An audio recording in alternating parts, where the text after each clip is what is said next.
Thank you.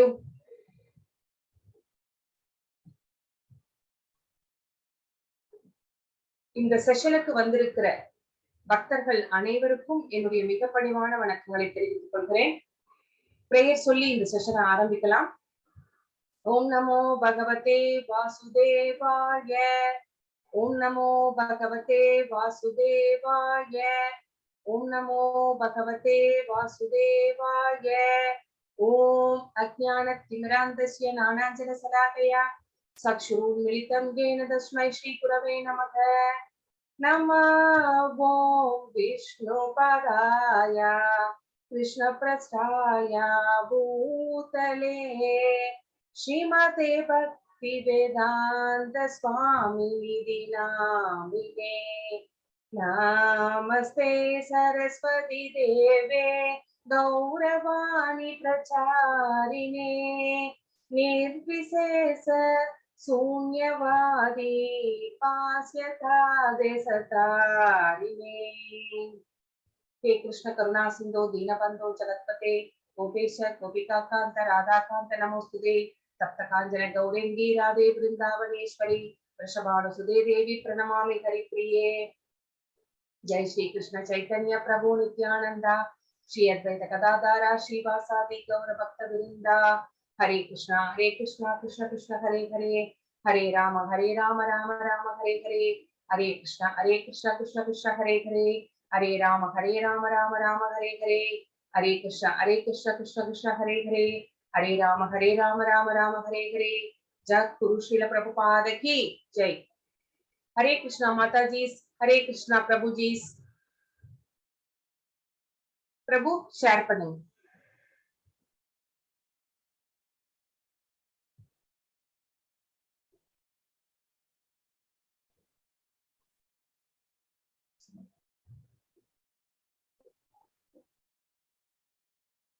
அத்தியாயம் 6 தியான யோகம்.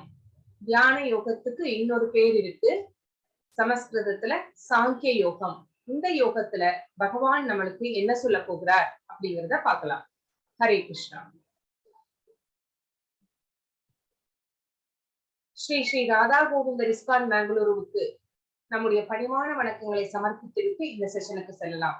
ஹரே கிருஷ்ண கிருஷ்ண கிருஷ்ண ஹரே ஹரே ஹரே ராம ராம ராம ஹரே ஹரே. நேத்து நம்ம 5வது சாப்டர் பார்த்தோம். கர்மயோகம் கிருஷ்ண உணர்வில் செயல் அப்படிங்கறத பத்தி பார்த்தோம். அதனுடைய ரீகேப் என்னன்னு பார்த்தலாம். சந்நியாசா அல்லது கர்மயோகா யச்ரேய அப்படிங்கிறது முக்கியமான சொல். சந்நியாசம் சிறந்ததா கர்மயோகம் சிறந்ததா அப்படின்னு கேட்டாரு பகவான் கிட்ட அர்ஜுனர். அதற்கு கர்மயோகம் இஸ் த பெஸ்ட். சந்நியாசம் நீ ஏற்க முடியாது அர்ஜுனா, நீ ஒரு சத்திரியனாக இருக்கிறதுனால உனக்கு கர்மயோகம் தான் சிறந்தது அப்படின்னு ரொம்ப தெளிவாக பகவான் சொன்னார். கர்மயோகோ விசிஷ்யதே அப்படின்னு சொன்னார். அடுத்தது நிஷ்காம கர்மம் கர்ம பந்தத்திலிருந்து நம்ம எப்படி விடுவிக்கிறது அப்படிங்கிறதையும் பார்த்தோம். கிருஷ்ணர் மீது கவனம் செலுத்துவதன் மூலம் இந்த பௌதீக உலகிலே இருந்து நம்ம கண்டிஷன்டு சோல்ஸா இருக்கிற நம்ம எல்லாம் எப்படி லிபரேட்டட் சோல்ஸா மாறலாம் அப்படிங்கிறதையும் நம்ம பார்த்தோம். சாந்தி மந்திரம்னா என்ன அப்படிங்கிறதும் பகவான் நம்மளுக்கு தெளிவாக எடுத்துரைத்தார். நாத்வா மாம் சாந்தி ருச்சதி அப்படிங்கறத நம்ம பார்த்தோம். போக்தாராம் யஜ்ஞ தபசாம் சர்வலோக மகேஸ்வரம் சுக்ருதம் சர்வ பூதானாம் நாத்வா மாம் சாந்தி ருச்சதி அப்படிங்கிற அந்த சாந்தி மந்திரத்தை பற்றியும் பகவான் தெளிவாக எடுத்துரைத்தார் 5வது சாப்டர்ல. இன்னைக்கு என்ன பார்க்க போறோம் அப்படின்னு இப்ப பார்க்கலாம். ஹரே கிருஷ்ணா. அத்தியாயம் 6 சுருக்கம் இங்க கொடுத்திருக்காங்க. அஷ்டாங்க யோகத்தில் முன்னேறுதல். சமபுத்திர் விவசியதே அப்படிங்கிறது முக்கியமான சொல். அஷ்டாங்க யோகம் அப்படின்னா என்னன்னு நம்ம பார்க்க போறோம். அந்த யோகத்தின் மூலமாக கடவுளை எப்படி யோகிகள் அடைந்தார்கள் அப்படின்னு நம்ம பார்க்க போறோம். அஷ்டாங்க யோகத்தின் ஸ்டேஜஸ் எல்லாம் என்ன, நிலைகள் எல்லாம் என்ன, ரகசி ஸ்திதா அப்படின்னா முக்கியமான வார்த்தை, அதனுடைய அர்த்தம் என்னன்னு நம்ம பார்க்க போறோம். ஏன் மனதை கட்டுப்படுத்த வேண்டும், எப்படி கட்டுப்படுத்த வேண்டும் அப்படிங்கிறதையும் நம்ம பார்க்க போறோம். அபியாசேன கௌந்தேய அது முக்கியமான வார்த்தை. தோல்வியுற்ற யோகியின் இலக்கு என்ன, தோல்வி அடைஞ்சிட்டா அந்த அஷ்டாங்க யோகத்துல யோகிகள் தோல்வி அடைந்து விட்டால் அவர்களுடைய நிலை என்ன அப்படின்னு பகவான் கிட்ட வந்து அர்ஜுனர் வந்து தன்னுடைய சந்தேகத்தை கேட்கின்றார். சுசீனாம் ஸ்ருதினாம் கேஹே அப்படிங்கிறது முக்கியமான வார்த்தை. பக்தி யோகி மிக உயர்ந்த யோகம். யோகங்களிலே முக்கியமான யோகம் எது அப்படின்னு கேட்டா பக்தி யோகம் தான். யுக்த மனோமதக. அதனாலதான் ரொம்ப வந்து சேஃபா வந்து முன்னாடி ஒரு கர்ம யோகம் 6 சாப்டர்ஸ், கடைசியில ஞான யோகம் 6 சாப்டர்ஸ், நடுவுல இருக்கிற 6 சாப்டர்ஸ் வந்து பக்தி யோகம். ரொம்ப பக்தரமா ஒரு சாண்ட்விச் மாதிரி அந்த பக்தி யோகத்தை நடுவிலே வைத்திருக்கிறார். 7லிருந்து ஆரம்பிக்கிறது. சோ இந்த மாதிரி பக்தி யோகம் தான் சிறந்தது அப்படின்னு நம்மளுக்கு பகவான் இங்க சொல்றார். ஹரே கிருஷ்ணா. யோகா என்றால் என்ன? யோகா அப்படின்னா இப்போ இந்த கலிகாலத்துல அட் பிரசன்ட் நம்ம என்ன நினைச்சிட்டு இருக்கோம் அப்படின்னு கேட்டா, யோகா அப்படின்னா பிசிக்கல் எக்ஸசைஸ் அப்படின்னு நம்ம நினைச்சிட்டு இருக்கோம். யோகா அப்படின்னா பிசிக்கல் எக்ஸசைஸ் கிடையாது. அக்கார்டிங் டு பகவத்கீதா இது வந்து பகவானையும் பக்தனையும் இணைக்கின்ற ஒரு இணைப்பு. a link between soul and super soul. அதுதான் யோகம் என்று அழைக்கப்படுகிறது. சோ இங்க சொல்ற யோகம், இப்ப சொல்ற யோகம் எல்லாம் வந்து பிசிக்கல் எக்ஸசைஸ். அது வந்து கமர்ஷியலாக சொல்லப்படுகிறது, சொல்லிக் கொடுக்கப்படுகிறது. பகவத்கீதை சொல்லுகின்ற யோகம் வேற, இப்ப சொல்லி கொடுக்கின்ற யோகம் எல்லாம் வேற. இப்ப இருக்கிறவங்க எல்லாம் கடவுளை எப்படி அடைவது அப்படிங்கிறதுக்காக யாருமே சொல்லி கொடுக்கறது கிடையாது அப்படிங்கிறது நம்ம எல்லாத்துக்குமே தெளிவாக தெரியும். சோ இப்போ நம்ம கர்மயோகம் தான் பெஸ்ட் அப்படின்னு சொன்னார் இல்லைங்களா? இங்க வந்து இப்போ அதுக்கு முன்னாடி இந்த பாயிண்ட்ஸ் சொல்லிடுறேன். இங்க பாருங்க, நம்மளுடைய உடம்பிலே வந்து சக்கரங்கள் இருக்கின்றன. 7 சக்கரங்கள் இருக்கிறது.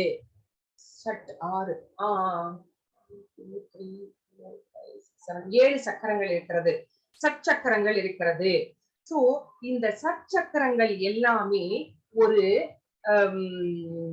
ஆசிரியரின் கீழ் நம்ம அவர்கிட்ட போய் நம்ம வந்து யோகம் கற்றுக்கொள்ளும் போதுதான் அவருடைய சொல்படிதான் இந்த 7 சக்கரங்களையும் வந்து ஆக்டிவேட் பண்ண முடியும் அப்படிங்கிறது நம்மளுக்கு நன்றாக தெரிந்திருக்கும். சோ இந்த யோக பயிற்சியின் மூலமாக தியானத்தில் முழுமை பெறும் பொழுது இந்த 7 சக்கரங்களும் ஆக்டிவேட் ஆகும். ஆனா ஒரு ஆசிரியரின் சூப்பர்விஷன்ல தான். இந்த ஸ்பைனல் கார்டு கிட்ட அந்த டிப்ல இருக்குது பாருங்க, ஸ்பைனல் கார்டோட டிப்ல இருக்கிறது வந்து மூலாதாரம் அப்படின்னு சொல்லப்படுகிறது. ஒவ்வொரு சக்கரத்திற்கும் ஒவ்வொரு தேவர்கள் வந்து அதிபதியாக இருக்கிறார்கள். சோ தொப்புள் கொடிக்கு பக்கத்துல இருக்கிறது வந்து சுவாதிஷ்டம். சோ இந்த தொப்புள் கொடி, இந்த வயிற்று பகுதியில இருக்கிற அந்த சுவாதிஷ்டத்துக்கு யார் அதிபதி அப்படின்னா மகாவிஷ்ணு. அந்த மகாவிஷ்ணு எப்படி இருக்கிறார்? அந்த நெருப்பாக இருக்கிறார் வயிற்றிலே. சோ நெருப்பு ஸ்வரூபத்துல இருக்கிறார். அப்புறம் இன்னொன்னு இருக்கிறது மணிப்புரா, தொப்புள் கொடி பக்கத்துல இருக்கிறது வந்து மணிப்புரா. அதுக்கு யார் வந்து அதிபதியாக இருக்கிறார் அப்படின்னா கணபதி. சோ அப்புறம் இருதயத்துல இருக்கிறது வந்து அநாத சக்கரம். இதுக்கு யார் அப்படின்னா லார்ட் சிவா தான் அதிபதியா இருக்கிறார். அடுத்தது வந்து கழுத்துல இருக்கிறது வந்து விசுத்த நாடி. சோ இரு புருவ மத்தியில கூட ஒரு சக்கரம் இருக்கிறது. சோ ஒவ்வொரு சக்கரத்தின் மீதும் மனதை நிலைநிறுத்தி அந்த குருவானவர் நம்மளுக்கு அதை வந்து ஆக்டிவேட் பண்ணி வைப்பார். சோ இந்த ஆக்டிவேட் ஸ்டேட்ல இருக்கும் பொழுது பகவானை உணரலாம் அப்படிங்கிறது தான் வந்து யோகத்தின் பலன். சோ இதுதான் வந்து இந்த பிக்சர்ல நமக்கு சொல்ல வர்றாங்க. சோ இங்க வந்து கடவுளை தொடர்பு கொள்வதற்காகத்தான் யோகம் அப்படின்னு பகவத்கீதை சொல்கிறது. சோ அதன்படி நம்ம இன்னைக்கு நம்ம பார்க்க போறோம். ஹரே கிருஷ்ணா.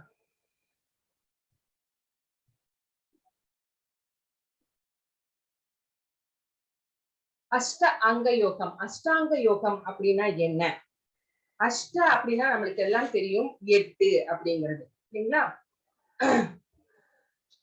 8 அங்கங்களை வந்து இணைக்கிறது. 8 நிலைகள் என்னென்ன அப்படின்னு நம்ம பார்க்க போறோம். யம பிரபு, அடுத்தது போனீங்கன்னா நல்லா பெருசா இருக்கும். யமம், நியமம், ஆசனம், பிராணயாமம், பிரத்யாகாரம், தாரணை, தியானம், சமாதி. இதுதான் அந்த 8 நிலைகள். இந்த அஷ்டாங்க யோகம் அப்படின்னா என்ன அப்படின்னா, இந்த அஷ்டாங்க யோகம் எஸ்பெஷலி சத்திய யுகத்திலே வந்து ஃபாலோ பண்ணாங்க முனிவர்களும் யோகிகளும். ஆனா கடிகாலத்திற்கு இந்த மத்த எந்த இதுவா இருந்தாலும் சரி இது வந்து ஏற்றது கிடையாது அப்படின்னு பகவானே வந்து ஒரு ஸ்லோகத்துல சொல்லுவார். இந்த அஷ்டாங்க யோகம் அப்படின்னு யோகிகள் எல்லாம் சத்திய யுகத்துல ஃபாலோ பண்ணாங்க. ஏன்னா அவங்களுக்கு வந்து லைஃப் ஸ்பேன் வந்து ஜாஸ்தி, 1,00,000 வருடங்கள். ஆனால இவங்க என்ன பண்ணுவாங்க, ஒரு 1000 வருடங்கள் போய் உட்கார்ந்து அஷ்டாங்க யோகம் பண்ணுவாங்க. அவங்களுக்கு அது சரிப்பட்டுச்சு. ஆனா நம்மளுக்கெல்லாம் வந்து காட்டுக்கு போய் உட்கார்ந்து அஷ்டாங்க யோகம் எல்லாம் பண்ண முடியாது. ஆனா இது என்ன அப்படிங்கிறத பத்தி அவங்க எப்படி அஷ்டாங்க யோகம் செய்தார்கள் யோகிகள் அப்படிங்கறத பத்தி நம்ம தெரிஞ்சுக்க போறோம். யமம் அப்படின்னா வெளிப்புற பண்புகள். வெளியில அந்த என்விரான்மெண்ட்டை வந்து எப்படி வந்து சரிப்படுத்திட்டு உட்கார்றது, என்னென்னலாம் எப்படி நம்ம எந்த இடத்தை தேர்ந்தெடுக்கிறது அப்படிங்கிறது தான் யமம் அப்படிங்கிறது. இது ஒவ்வொன்றும் நம்ம தனித்தனியா நம்ம பார்க்க போறோம். நியமம் அப்படின்னா உட்புற பண்புகள், நம்ம புலன்களை எப்படி அடக்குவது அப்படிங்கிறது தான் வந்து நியமம். என்னென்னலாம் செய்யணும், என்னென்னலாம் செய்யக்கூடாது அப்படிங்கிறது. ஆசனம் அப்படின்னா எந்த பொசிஷன்ல உட்காரணும் தியானத்துக்கு அப்படிங்கிறது ஆசனம். அடுத்தது பிராணயாமம், இது நம்மளுக்கு எல்லாம் தெரியும், மூச்சு பயிற்சி அப்படிங்கிறது. அடுத்தது பிரத்யாகாரம் அப்படின்னா புலன்களை வந்து எவ்வாறு அடக்குவது அப்படின்னு சொல்றதுதான் வந்து பிரத்யாகாரம். அடுத்தது வந்து தாரணை, போக்கஸ் பண்றது எப்படி அப்படிங்கிறது தாரணை. தியானம் அப்படின்னா தியான நிலையில் நம்ம மனசுக்குள்ள இருக்கிற பரமாத்மாவை மனசு நினைச்சுக்கிட்டு அவரை பற்றி நினைச்சுக்கிட்டு தியானம் பண்றது எப்படி, கான்சென்ட்ரேட் பண்றது எப்படி அப்படிங்கிறது தியானம். சமாதி எல்லாமே சரிவர செய்யும் போது நம்ம வந்து பகவானோடு ஒரு தொடர்பில் இருக்கின்றோம். அது வந்து ஒருமித்தல், ஒருங்கிணைப்பு, அதுதான் அந்த நிலைக்கு பேருதான் சமாதி அப்படின்னு சொல்லப்படுகிறது. இதுதான் அஷ்டாங்க யோகத்தினுடைய 8 நிலைகள் அப்படின்னு இங்கே விளக்கி இருக்கிறது. ஹரேஷ். இப்போ நம்ம 5.2728 இதுல வந்து பிராணயாமத்தை பத்தி, அந்த மூச்சு பயிற்சியை பத்தி போன சாப்டர்லயே வந்து 2 ஸ்லோகத்துல வந்து சொல்லியிருக்காங்க. ஸ்பர்ஷான் கிருத்வா பகிர்வாம்யாம் சசு சைவேந்திர பிரவோ பிராணாபானௌ சமௌ கிருத்வா நாசா பயந்தர சாரிணௌ யதேந்திரிய மனோ புத்திர் முனிர் மோக்ஷ பராயணக விகதேசாபய குரோதோ யசதா முக்த ஏவசக.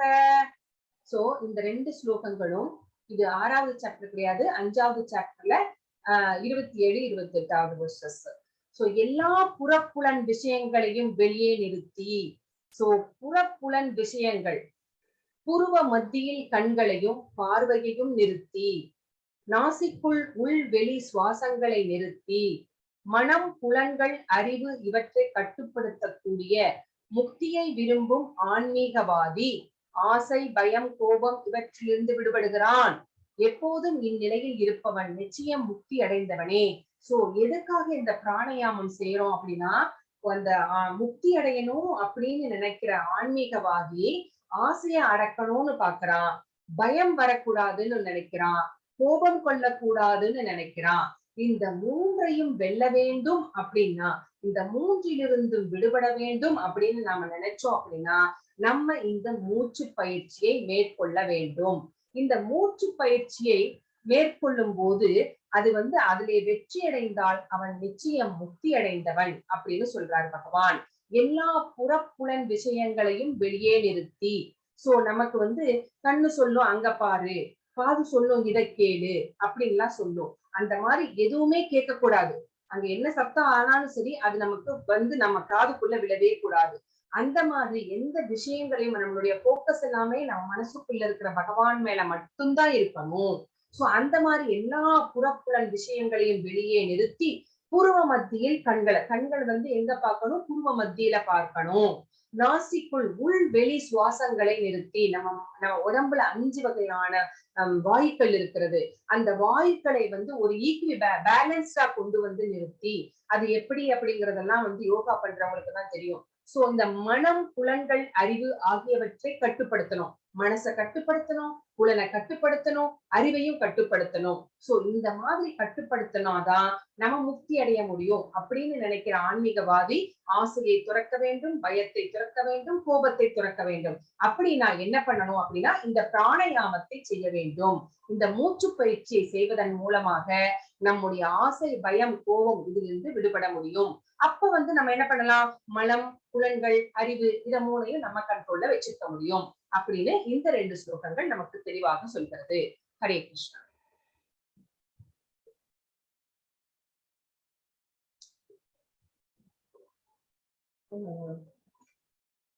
இதுக்கு முன்னாடி நான் ஒரே ஒரு ஸ்லோகம் நான் புக்ல இருந்து உங்களுக்கு சொல்ல விரும்புறேன். 6.1 ஸ்ரீ பகவானுவாச்ச அநாஸ்ரித கர்ம ஃபலம் கார்யம் கர்ம கரோதி யக ச சந்நியாசி ச யோகி ச ந நிரக்வித் ந சாக்ரியக. என்ன சொல்கிறது அப்படின்னு பார்த்தோம்னா, பகவான் கூறினார், செயலின் விளைவுகளில் பற்றற்று கடமைக்காக செயலாற்றுபவனே துறவியும் உண்மையான யோகியும் ஆகின்றானே தவிர வேள்வி நெருப்பை மூட்டாதவனும் செயலற்றவனும் அல்ல. நம்ம உயிரோடு இருக்கணும் அப்படின்னா கண்டிப்பா நம்ம என்ன பண்ணணும், ஒரு வேலைக்கு போகணும், சம்பாதிக்கணும். சோ சம்பாதிக்காம சும்மாவே உட்கார்ந்து இருந்தா நம்முடைய உடலை கூட நாம பாதுகாக்க முடியாது. அடுத்த வேளை சாப்பாடு யார் கொடுப்பா இல்லைங்களா? சோ அதுக்காகவாவது நாம வந்து செயலாற்ற வேண்டும். கண்டிப்பாக செயலாற்றிதான் ஆக வேண்டும். மனிதனாக பிறந்தவன் இல்ல வேற உயிரினங்கள் கூட தனக்கான உணவை வந்து தேடிதான் அழைக்கின்றது. சோ நம்ம நம்மளுடைய உடம்ப பேணி பாதுகாக்கணும்னா கண்டிப்பா வேலைக்கு போய் தான் ஆகணும். சோ செயலற்று இருப்பவன் வந்து யோகி கிடையாது. பகவான் கிட்ட கேட்கிறார் அர்ஜுனர், உண்மையான யோகியார், உண்மையான சன்னியாசியார் அப்படின்னு கேட்கிறார். அதுக்குதான் பகவான் வந்து இந்த பதில சொல்கிறார். அநாஸ்ரித கர்ம பலம். சோ காரியம் கர்ம கரோதியக, சும்மா இருக்கிறவன் கிடையாது சந்நியாசி. அவனுடைய காரியங்களை பற்றற்று செய்து கொண்டிருப்பவன் தான் உண்மையான சந்நியாசி அப்படின்னு இந்த ஸ்லோகத்துல சொல்றார். ஃபார் எக்ஸாம்பிள், பற்றற்று பற்றற்று அப்படின்னு சொல்றாங்க. இப்ப ஒரு டீச்சர் இருக்காங்க, வேலைக்கு போறாங்க. அந்த மாசத்துல இருந்து லாக்டவுன்ல வந்து நிறைய பேருக்கு சம்பளம் இல்ல, சரிங்களா? அப்போ என்ன சொல்றாங்க அப்படின்னா, அந்த ஆசிரியர் நான் வந்து சம்பளம் கொடுக்கலனாலும் பரவாயில்லை, நான் வந்து இந்த மாணவர்களுக்கு நான் என்னுடைய கடமையாகிய வேலையை செய்து கொண்டே இருப்பேன், நான் வந்து பாடம் நடத்திட்டு தான் இருப்பேன் அப்படின்னு சொல்ற யாராவது இருக்கிறாங்களா? எனக்கு சம்பளமே இல்லாட்டினாலும் பரவாயில்ல, யாராவது இருக்காங்களா அந்த மாதிரி? இது என்னுடைய கடமை, நான் செஞ்சுட்டு தான் இருப்பேன், எனக்கு மாசம் மாசம் சம்பளம் கிடைக்கலன்னா கூட பரவாயில்ல அப்படின்னு யாராவது சொல்லுவாங்களா? சாட்ல போடுங்க டிவோட்டீஸ், எஸ் ஆர் நோ சொல்லுங்க.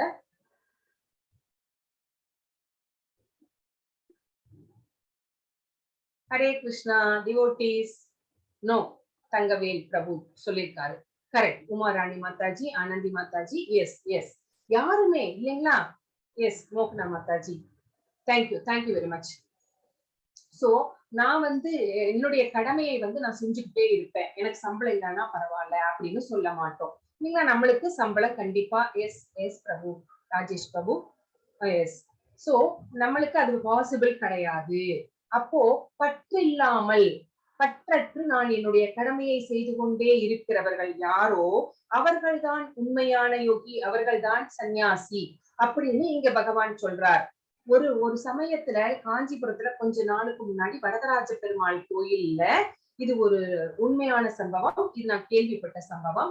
ஒரு பெரியவர், ரொம்ப வயசான பெரியவர், இந்த மே மாசம் வெயில் காலம் வருது பாத்தீங்களா, ஒரு 2-3 மாசம் வெயிலா, சென்னையில எப்பவுமே வெயில், அதுவும் மே மாசத்துல ரொம்ப கொளுத்தும். சோ அப்ப வந்து அந்த கோயில் வாசல்ல இருந்துகிட்டு வர்ற போறவங்களுக்கு எல்லாம் வந்து நீர்மோர் கொடுத்துட்டே இருப்பார்.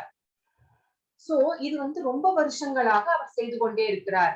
அப்ப அவர் என்ன பெரிய பணக்காரரா அப்படின்னு கேட்டா, இல்ல அவருடைய பிள்ளைகள் நல்ல வேலையில இருக்காங்களா அப்படின்னா, இல்லவே இல்ல, ரொம்ப ரொம்ப ரொம்ப எளிமையான குடும்பம் அவர்களுடையது. இது வந்து 40-50 வருஷமா இதை வந்து கண்டினியூஸா பண்ணிட்டு இருக்கிறார். அவரோட வந்து பேசுறதுக்கு சந்தர்ப்பம் கிடைத்த போது இந்த ஒருத்தர் கேட்கிறார், நீங்க இந்த மாதிரி பண்ணிட்டு இருக்கீங்களே, இது எதுக்காக பண்றீங்க அப்படின்னா, இல்ல இது வந்து நானு ரொம்ப விரும்பி செய்யறேன், நீங்க வந்து அப்போ நீங்க ரொம்ப வசதியானவரா அப்படி எல்லாம் கேக்குறாங்க. இல்ல இல்ல நான் வந்து ரொம்ப ஏழ்மையான குடும்பத்துல இருந்தா வரேன். அப்புறம் ஏன் நீங்க இவ்வளவு கஷ்டப்பட்டு செய்யறீங்க? உங்களுக்கு யாராவது இதுக்கு உதவி எல்லாம் பண்றாங்களா? இல்ல இல்ல அப்படியெல்லாம் என்னைக்காச்சும் எப்பாச்சும் உதவி பண்ணுவாங்க. நிறைய பேர் நீர்மோர் குடிச்சிட்டு தாகத்துக்கு நன்றி சொல்லிட்டு போவாங்க. அவ்வளவுதான் அப்படின்னு சொல்றாரு. அப்புறம் ஏன் நீங்க இதை நிறுத்தக்கூடாது? ஏன் இவ்வளவு வருஷமா தொடர்ந்து செய்து கொண்டே இருக்கிறீங்க அப்படின்னா, இல்ல இல்ல நான் இதை நிறுத்தவே மாட்டேன். என்னோட உயிர் இருக்கும் வரை நான் வந்து இதை செய்து கொண்டேதான் இருப்பேன் அப்படிங்கிறாரு. இவர்தான் யோகியா இல்லையா? நீங்களே சொல்லுங்க. Hare Krishna. Yes or no போடுங்க சாட்ல. எஸ். மோகனா Mataji yes. Rajesh Prabhu thank you. Sankari Mataji thank you. Yes. So இந்த மாதிரி இருக்கிறவர்கள் எஸ். ஆனந்தி மாதாஜி கடவுள்னே சொல்லிட்டாங்க அவங்க. எஸ். அவர்கள் இந்த எஸ். தாரணி மாதாஜி இந்த மாதிரி இருக்கிறவர்கள் தான் பற்று இல்லாமல் ஒரு செயலை எடுத்துட்டு அதை வந்து தன்னுடைய கடமையாக நினைத்து செய்து கொண்டே இருக்கிறார்கள். நம்ம கூட செய்வோம், 3வது நாள் விட்டுருவோம். கரெக்ட் தானே? நம்மளால முடியாது. 3 நாள் தான் நம்மளால 3 நாள் 4 நாள் செய்வோம். அதுக்கப்புறம் நம்ம செய்ய மாட்டோம். சோ இதுதான் நம்மளுடைய இன்றைய நிலைமை. சோ எஸ் எஸ் பாலாஜி நமக்கு நம்மளுடைய சந்தர்ப்பம் சூழ்நிலை எல்லாத்தையும் தாண்டி செய்யறவங்க இருக்காங்க. அதுக்குதான் அதனாலதான் அவங்களுக்கு யோகின்னு பேரு. நம்ம எல்லாம் சாதாரண மனிதர்களா கேட்கிறோம். சோ இந்த மாதிரி இருக்கிறாங்க. சோ பற்றற்ற யோகிகளாக இருக்கிறார்கள். சோ அதே மாதிரிதான் நம்ம பகவான் கூட பகவத்கீதையில முனிவர்களை எல்லாம் பெரிய யோகிகள் அப்படின்னு ஒத்துட்ட பகவான் ஒரே ஒரு மன்னரை வந்து யோகி அப்படின்னு சொல்றார். அது யார் தெரியுமா? ஜனக மன்னர். ஜனகர் யார் அப்படின்னு உங்களுக்கு எல்லாம் தெரியும் இல்லைங்களா? நம்ம சீதா தேவி, நம்மளுடைய சீதா பிராட்டியோட தந்தையார். இந்த ஜனக மன்னரை வந்து அவர் பெரிய யோகி அப்படின்னு சொல்றாங்க. முனிவர்களுக்கெல்லாம் ஒரே ஆச்சரியம். இவர் ஒரு மன்னர், நல்ல செல்வாக்கோட விளங்குகிறார், நல்ல செல்வத்திலே திளைத்துக் கொண்டிருக்கிறார், பதவி இருக்கிறது, செல்வங்கள் அனைத்தும் இருக்கிறது. இவரை போய் எப்படி யோகின்னு பகவான் சொல்றார் அப்படின்னு இதை டெஸ்ட் பண்ணணும் அப்படின்னு சொல்லிட்டு முனிவர்கள் எல்லாம் போறாங்க. போயிட்டு அவங்க சந்தேகத்தை வந்து ஜனக மன்னர் கிட்ட கேட்கிறாங்க. ஜனக மன்னர் என்ன சொல்றார்? நாளைக்கு என்னுடைய அரண்மனையில் உங்களுக்கு எல்லாம் பெரிய விருந்து, நீங்க அதுல வந்து கலந்துக்கணும் அப்படின்னு தாழ்மையா கேட்கிறார். எல்லாரும் ஒத்துக்கிட்டு மறுநாள் அந்த விருந்துக்கு போறாங்க. அந்த விருந்துல பார்த்தா இலை வந்து அவ்வளவு நீளத்துக்கு ஒன்னொன்னு போட்டிருக்கு. அதுல பற்பல பலகாரங்கள், அவியல், பொரியல் அப்படின்னு நிறைய விதமா, ஒவ்வொன்னும் வந்து நிறைய விதமா, பாயசம்னாவே 10 விதமா அந்த மாதிரி எல்லாம் நிறைய வந்து சர்வ் பண்ணிருக்காங்க. எல்லாரையும் வந்து சாப்பிட கூப்பிட்டு உட்கார வச்சாச்சு, பரிமாற ஆரம்பிச்சாச்சு. பரிமாற ஆரம்பிச்சதுக்கு அப்புறமா பார்த்தா வேலையாட்கள் வந்து ஒரு உயிர் உள்ள பூனையை வந்து அந்த ஒவ்வொரு முனிவரின் தலையில மேல வந்து கட்டி தொங்க விடுறாங்க. இப்ப சொல்லுங்க, அவங்களால நிம்மதியா சாப்பிட முடியுமா? சாப்பிட முடியாது இல்லைங்களா? எல்லா முனிவர்களுக்கும் கோபம். சாப்பாடு வேண்டாம், ஒண்ணு வேண்டாம், விருந்து வேண்டாம் அப்படின்னு எல்லாம் எந்திரிச்சிட்டாங்க. அப்போ ஜனக மன்னர் சொன்னார், இதுதான் என்னுடைய நிலைமை. வெளியில இருந்து பாக்குறதுக்கு நான் வந்து பெரிய ராஜா, எனக்கு நிறைய செல்வங்கள் இருக்கிறது, அதிகாரம் இருக்கிறது, எல்லாமே இருக்கிறது. ஆனால் என் தலைக்கு மேலே ஒரு பூனை தொங்கிக் கொண்டிருக்கிறது, ஒரு கத்தி மாதிரி இல்லைங்களா? தலைக்கு மேல ஒரு கத்தி தொங்கிட்டு இருந்தா எப்படி இருக்கும் இல்லைங்களா? அந்த அந்த இது வந்து அந்த சிச்சுவேஷன்ல தான் நான் இருக்கிறேன். அப்போ குடிமக்களை நம்ம முதல்லயே ஒரு ஸ்லோகத்தை பார்த்தோம். மன்னர் எவ்வழி மக்கள் அவ்வழின்னு பார்த்தோம் இல்லைங்களா? ஆச்சரதி சிரேஷ்டஸ் பார்த்தோம் இல்லைங்களா? சோ மன்னருக்கு அந்த மக்களை நல்வழிப்படுத்த வேண்டிய அந்த பொறுப்பு இருக்கிறது, கடமை இருக்கிறது. மக்கள் செய்கின்ற பாவங்களிலே 6ல் 1 பகுதி பாவத்தை வந்து இந்த மன்னர் ஏற்றுக்கொள்ள வேண்டும். ஏன்னா இவர் தான் எல்லாத்துக்கும் பொறுப்பு. இவர் அவரை வந்து சரியாக நடத்த வேண்டும். ஒரு பிள்ளை வந்து கெட்டு போனா அப்படின்னா அது நம்ம பெத்த அம்மா அப்பாக்கு தான் வந்து அது பொறுப்பே தவிர பக்கத்து வீட்டுக்காரங்களுக்கு அது பொறுப்பாகாது. ஒத்துக்கிறீங்களா? ஹரே கிருஷ்ணா. பக்கத்து வீட்டுக்காரங்க பொறுப்பு ஏத்துப்பாங்களா இல்ல பெத்தவங்க பொறுப்பு ஏத்துக்கணுமா? பேரண்ட்ஸ் தான் இல்லைங்களா? சோ அந்த மாதிரிதான் மன்னருக்கு மக்கள் செய்கின்ற பாவங்களிலே 1/6 பாவத்தை அவர் ஏற்றுக்கொள்ள வேண்டும். அந்த பாவம் வரக்கூடாது, அவர்களை நல்வழிப்படுத்த வேண்டும் அப்படின்னா அது மன்னருடைய கடமை. அந்த மாதிரி ஒரு நிலைமையில தான் நான் வாழ்ந்துட்டு இருக்கேன் அப்படின்னு ஜனக மன்னர் சொல்றார். இப்ப சொல்லுங்க, ஜனக மன்னர் ஒரு யோகியா இல்லையா?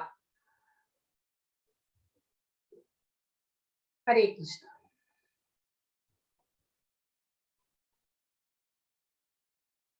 ஹரே கிருஷ்ணா டிவோட்டீஸ். எஸ், யோகி. தங்கவேல் பிரபு சொல்லிட்டார். எஸ். சோ தேங்க்யூ பிரபு. அதனாலதான் யோகிகள் என்பவர்கள் பற்றற்று, அவங்களுக்கு பற்று கிடையாது. அவங்க கடமையை மட்டும் செய்து கொண்டே இருப்பார்கள். Vishnu Priya Mataji. Yes Mataji, thank you. So இப்போ நம்ம ஸ்லோகத்துக்குள்ள போலாம். அந்த ஃபர்ஸ்ட் ஸ்லோகத்துக்கு நான் உங்களுக்கு விளக்கம் சொல்லியிருக்கிறேன், யார் யோகி அப்படின்ட்டு. இப்போ ரெண்டாவது ஏதோ கேட்க போறார் போல இருக்கு, யார் மிகப்பெரிய விரோதி அப்படின்னு. பந்தூர் ஆத்மனா ஆத்மாத்மனஸ்தஸ்ய ஏனாத்மைவாத்மனாஜிதக அநாத்மனஸ்து சத்ருத்வே வர்தேதாத்மைவ சத்ருவத். மனதை வென்றவனுக்கு மனமே சிறந்த நண்பனாகும், ஆனால் அவ்வாறு செய்ய தவறியவனுக்கு அதுவே மிகப்பெரிய விரோதியாகும். சோ மனசு நிறைய ஆசைப்படும், ஆனா மனசு படி நடந்தோம் அப்படின்னா அது நமக்கு துன்பத்தையே தரும் இல்லைங்களா? மனசு என்னென்னமோ சொல்லும், நம்மளுக்கு நிறைய எக்ஸ்பீரியன்ஸ் இருக்கு. அந்த மனசு சொல்றபடி கேட்டு நடந்து டிக்கெட்ல மாட்டிக்கிட்டு இருக்கோம். ஆனா மனதை நம்ம கண்ட்ரோல்ல வச்சிருந்தோம் அப்படின்னா அதை விட சிறந்த நண்பன் வேற யாருமே கிடையாது. ஆனால் அந்த மனசை அடக்க தவறிட்டோம் அப்படின்னா அதுதான் நம்மளுக்கு மிகப்பெரிய விரோதி. பக்கத்து வீட்டுக்காரங்களோ இல்ல அடுத்த வீட்டுக்காரங்களோ, பக்கத்துல டேபிள்ல உட்காந்து வேலை செய்யறவங்களோ வேற யாருமே கிடையாது விரோதி. நம்மோட மனசுதான் நமக்கு விரோதி. எப்போ அதை அடக்க தவறிட்டோம் அப்படின்னா. சோ அதுதான் இந்த ஸ்லோகத்துல பகவான் நம்மளுக்கு சொல்றார். சோ பயிற்சிகள் பல செய்து மனதை அடக்கியவனுக்கு மனது நண்பன், ஏன்னா மனதை வென்று விட்டோம். சோ அதை அடக்க தவறியவனுக்கு மனசு மிகப்பெரிய எதிரி. சோ இத நம்ம நல்லா புரிஞ்சுக்கணும். ஒருவர் நம்மை அவமானப்படுத்தும் போது நம்ம திருப்பி அவமானப்படுத்தணும் அப்படிங்கிறது தேவையில்லை. நம்ம மனசு சொல்லும், ஓ நீ அதை செய், அவன் இப்படி பண்ணான்ல நீ திருப்பி செய் அப்படின்னு சொல்லும். வேண்டாம், செய்ய வேண்டாம். நம்ம மனசு கஷ்டப்படுறோம் பாத்தீங்களா, அந்த கஷ்டப்படுற மனசே அந்த நிலைவை பகவானுக்கு சொல்லும். அதுவே கண்டிப்பாக அவர்கள் எதை விதைத்தார்களோ அதை அவர்கள் அறுவடை செய்வார்கள். வினைய விதைச்சா வினையதான் அறுவடை செய்யணும், திணைய விதைச்சா திணைய அறுவடை செய்வார்கள். நம்ம மனசு கஷ்டப்படுறோம் இல்லையா, அதுவே அவர்களுக்கு மிகப்பெரிய தண்டனையாக மாறும். நம்ம திருப்பி அவமானப்படுத்தணும்னு அவசியமே கிடையாது. பகவான் எல்லாத்தையுமே பார்த்து கொண்டுதான் இருக்கார். அவருடைய கண்களுக்கு எதுவுமே தப்பாது. அதனால ரஜோகுணத்தில் இருப்பவர்கள் கோபத்தில் ஏதாவது பேசினால் கூட நாம் நம்முடைய மனதை அடக்கி நம்ம பேசாம இருந்துறது நல்லது. சோ இல்ல நம்ம திருப்பி ஏதாவது செஞ்சிட்டோம்னா அந்த பாவத்தையும் நம்ம தான் அனுபவிக்கணும். சோ அதுதான் மனதை நம்ம கண்ட்ரோல்ல வச்சிருக்கணும். இல்லைன்னா அது நமக்கு துன்பத்தை தரும், அது மிகப்பெரிய விரோதியாக மாறும். ஹரே கிருஷ்ணா. ஹரே கிருஷ்ணா பிரபு. யமம். இப்ப பாருங்க, ஃபர்ஸ்ட் ஸ்டெப் இந்த இதுல அஷ்டாங்க யோகத்திலே ஃபர்ஸ்ட் ஸ்டெப் யமம். யமம் அப்படின்னா என்ன அப்படின்னு நம்ம பார்க்க போறோம். யமா யோகி யுஞ்சீத சததம் ஆத்மானம் ரகசிஸ்தத ஏகாகி யதசித்தாத்மா நிராசி அபக்திக. யோகியானவன் தனது உடல், மனம் மற்றும் ஆத்மாவினை பரமனின் தொடர்பில் எப்போதும் ஈடுபடுத்த வேண்டும். அவன் தனிமையான இடத்தில் தனியே வசித்து மனதை கவனத்துடன் எப்போதும் கட்டுப்படுத்த வேண்டும். அவன் உரிமை உணர்வுகளிலிருந்தும் ஆசைகளிலிருந்தும் விடுபட்டு இருக்க வேண்டும். சோ ஒரு யோகி அப்படின்னா நம்ம யாருன்னு இப்ப தெரிஞ்சுக்கிட்டோம். அந்த யோகி என்ன பண்ணுவார் அப்படின்னா தன்னுடைய உடல், மனம், ஆத்மா இத மூணையும் பகவானுடைய தொடர்பிலேயே வச்சிருப்பார். எப்படி அப்படின்னு கேட்டா அவருடைய கைகள் கால்கள் அவருடைய அங்கங்கள் எல்லாம் பகவானுக்கு சேவை செய்யும். ஒரு பூ கட்டி கொடுக்கறது கோயில்ல போய், இல்லைன்னா வந்து அங்க சமைக்கும் போது காய்கறி எல்லாம் நறுக்கி கொடுக்கறது, கோவில சுத்தப்படுத்துறது அப்படி. அப்ப கோயிலுக்குள்ள இருக்கும் போது மனசு என்ன பண்ணும்? பகவானை தான் நினைச்சிட்டு இருக்கோம் இல்லைங்களா? ஆத்மாவும் பகவானையே நினைத்து கொண்டிருக்கும். சோ எப்பவுமே வந்து அவங்க வந்து பகவானுடைய தொடர்பிலேயே இருப்பார்கள். தனிமையான இடத்தில் எப்பவுமே வந்து யோகிகள் வந்து தனிமையான இடத்தை தான் நாடி போவார்கள். ஒரு கூட்டமா இருக்கிற இடத்துக்கு எப்பவுமே வந்து அவங்க போக மாட்டாங்க. சோ தனிமையான இடத்தில் வசித்து, சோ அங்கெல்லாம் வந்து இந்த சத்திய யுகத்திலே வந்து காட்டுக்கு போயிடுவாங்க தவம் செய்வதற்காக. அந்த மாதிரி எல்லாம் சிச்சுவேஷன் நமக்கு கிடையாது. இந்த கலியுகத்துல காட்டுக்கெல்லாம் நம்மளால போக முடியாது. அப்ப நம்ம என்ன செய்யணும் அப்படின்னு நம்ம பார்க்கலாம். அப்புறம் கவனத்துடன் எப்போதும் கட்டுப்படுத்த வேண்டும். தனியான இடத்தில் வசித்து மனதை வந்து கட்டுப்படுத்தி பகவான் மீது கவனம் செலுத்த வேண்டும். எப்போதும் அவன் உரிமை உணர்வுகளிலிருந்தும் ஆசைகளிலிருந்தும் விடுபட்டிருக்க வேண்டும். இந்த பிரபஞ்சமே பகவானுடைய சொத்து. நான் வசிக்கின்ற வீடு கூட பகவான் எனக்கு கொடுத்தது. வாடகை வீடுதான். அப்படி இது என்னுடைய சொந்த வீடு அப்படின்னு ஓனர்ஷிப் கூடாது, ப்ரொப்ரைட்டர்ஷிப் கூடாது. பகவான் தான் எல்லாத்துக்குமே வந்து சொந்தக்காரர். நான் கொஞ்ச காலம் வசிச்சுட்டு போறேன். நான் போனதுக்கு அப்புறம் இது என்னோடதுன்னு சொல்ல முடியாது. அது வேறொருவராக மாறி இருக்கலாம். மகனோ பேரனோ யாருக்கோ அது இல்லைங்களா? சோ அது இன்னொருத்தருடையதாக மாறி இருக்கும். சோ அந்த மாதிரி எனக்கு எந்தனையுமே வந்து உரிமை உணர்வு கிடையாது. அந்த மாதிரி சிச்சுவேஷன் தான் யோகிகள் இருப்பார்கள். அவர்களுக்கு ஆசைகள் அப்படிங்கிறது அறவே கிடையாது. அறவே கிடையாது. ஒரு சமயம் வந்து காஞ்சிபுரத்துல மடம் வந்து அப்ப ரொம்ப கஷ்ட நிலைமையில் இருந்தது. அப்போ ஒருத்தர் வந்து நிறைய பணத்தை வந்து தானமாக வந்து கோயிலுக்கு கொடுக்கிறார். ஆனா வந்து ஆச்சாரியர் காஞ்சி பெரியவர் வந்து அவ்வளவு பணத்தை வந்து ஏற்றுக்கொள்ளவில்லை. சோ அத எல்லாம் அங்க இருக்கின்ற மடத்து பணியாளர்களுக்கெல்லாம் ஒரே அங்கலாப்பு. ஏன் இவர் வந்து வேண்டான்னு சொல்றார்? நம்மளே இப்ப கஷ்ட ஜீவனமா இருக்கிறோமே, ஏன் இதை வாங்கிக்கிட்டாதான் என்ன அப்படின்னு சொல்றார். ஆனா அந்த பணம் வந்து உண்மையான வழியில் வந்திருந்தால் அவர் ஏற்றுக்கொண்டிருப்பார். சரியான வழியில வராததுனால அந்த பணத்தை வந்து அவர் வந்து நிராகரித்து விட்டார். சோ ஆசை அப்படிங்கிறது அவங்களுக்கு இல்லாம இருந்துச்சு. ஆசை அப்படிங்கிறதே நம்மளுக்கு அவருக்கு துளி கூட இல்லை. சோ அந்த மாதிரி ஆசைகளையே வந்து அவர்கள் ஆசைகளில் இருந்தும் உரிமை உணர்வுகளில் இருந்தும் அவர்கள் விடுபட்டு இருந்தார்கள்.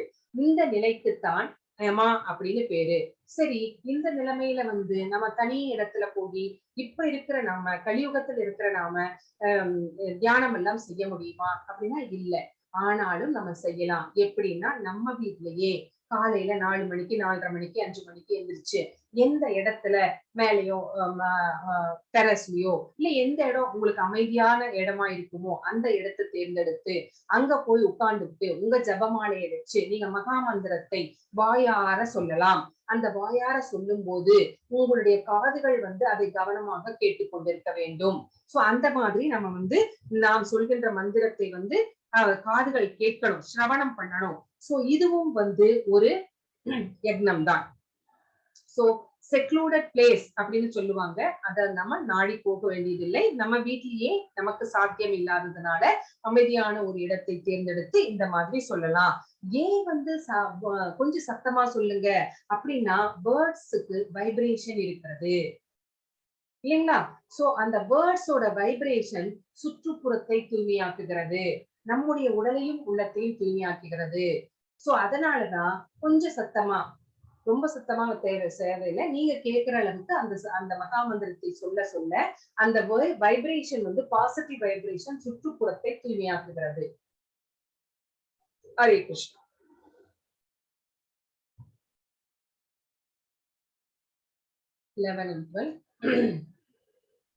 இப்ப நம்ம என்ன பார்க்க போறோம்னா ஆசனம். சுசௌ தேச பிரதிஷ்டாப்ய ஸ்திரம் ஆசனமாத்மனः நாத்யுச்சரிதம் நாதி நீசம் சைலாஜின குஷோதரம் தத்ரைகாக்ரம் மனः கிருத்வா யதசித்தேந்திரிய க்ரியக உபவிஷ்யாசேன புஞ்சியாத் யோகம் ஆத்ம விசுத்தையே. சோ யோகத்தை பயில தனிமையான இடத்திற்கு சென்று நிலத்தில் தர்ப்பை புல்லை பரப்பி அதனை மான் தோளாலும் மென்மையான துணிகளாலும் மறைக்க வேண்டும். சோ இப்ப நம்ம காட்டுக்குள்ள போயாச்சு. காட்டுக்குள்ள போய் யோகம் செய்ய போறோம். தனிமையான ஒரு இடம். சோ அந்த மாதிரி இடத்துல சோ எந்த சலசலப்பும் சத்தங்களும் இல்லாத ஒரு இடத்தை தேர்ந்தெடுத்து போயாச்சு. போயிட்டு அந்த நிலத்தை பாக்குறோம். அந்த நிலத்துல வந்து தர்ப்பை புல்னு சொல்லப்படுகின்ற அந்த குஷா கிராஸ், அந்த கிராஸ வந்து பரப்புறோம். அதன் மேல மான் தோலை வந்து பரப்பி அதன் மேல மென்மையான துணியினால் மறைக்க வேண்டும். சோ மானை கொல்லணுமா அப்படின்னு கேட்க கூடாது. மான்கள் வந்து தானாக இயற்கையாக இறந்து காடுகளில் இருக்கும். அந்த தோலை பதப்படுத்தி தான் வச்சிருப்பாங்க. சோ அந்த மான் தோலை வச்சுக்கிட்டு நம்ம அது மேல துணியை போட்டு மறைச்சு வச்சிருக்கணும் அந்த இடத்த. அந்த ஆசனம் தேர்ந்தெடுக்கின்ற ஆசனம் வந்து மிக உயரமாகவோ தாழ்வாகவோ இல்லாமல் புனிதமான இடத்தில் அமைந்திருக்க வேண்டும்.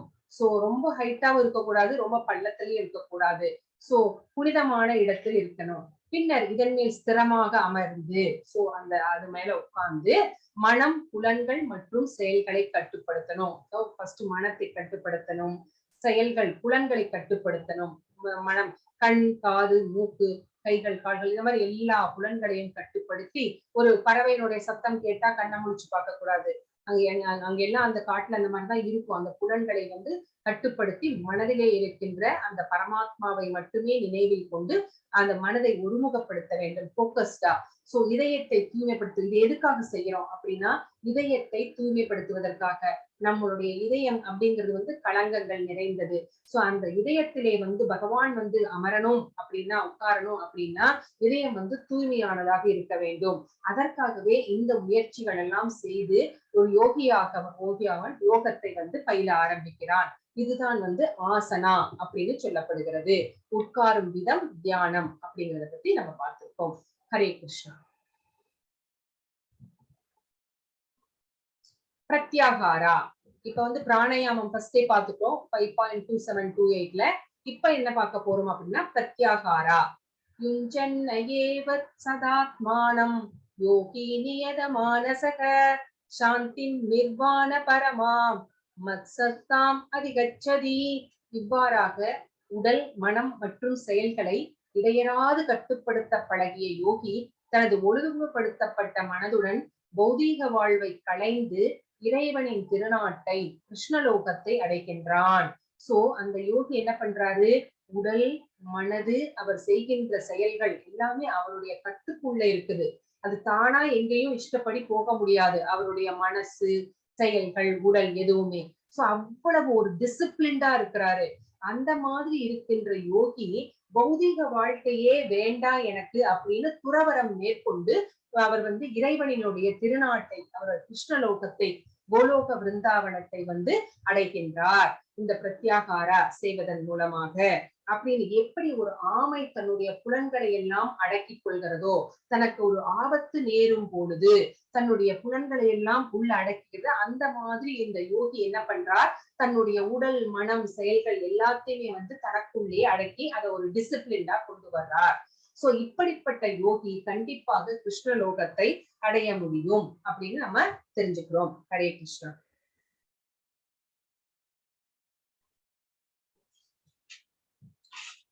நாத்யஸ்னஸ்து யோகோஸ்தி நசைகாந்தம் அனஸ்னதக நசாதி ஸ்வப்னசீலஸ்ய ஜாக்ரதோ நைவ சார்ஜுன. அர்ஜுனா, எவன் ஒருவன் மிக அதிகமாக அல்லது மிக குறைவாக உண்கின்றானோ அல்லது மிக குறைவாக மிக அதிகமாக உறங்குகின்றானோ அத்தகையோன் யோகியாவதற்கு வாய்ப்பே இல்லை அப்படின்னு சொல்றார் பகவான். சோ எப்படிப்பட்ட உணவை கூட சாப்பிடணும் அப்படின்னு வந்து பகவான் சொல்றார். ஒரு ஸ்லோகத்துல பின்னாடி வரப்போ ஒரு ஸ்லோகத்துல நம்ம அதை பார்ப்போம். சோ அதிகமாக உண்கின்றவன் இல்லைங்களா?